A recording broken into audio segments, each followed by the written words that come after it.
முருகன் கையில் வேல் இருக்கு தெரியுமா?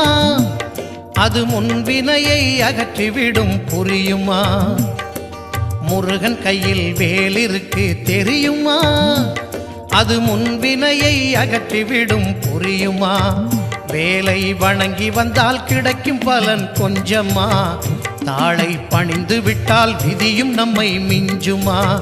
வேலை வணங்கி வந்தால் கிடைக்கும் பலன் கொஞ்சமா? தாளை பணிந்து விட்டால் விதியும் நம்மை மிஞ்சுமா?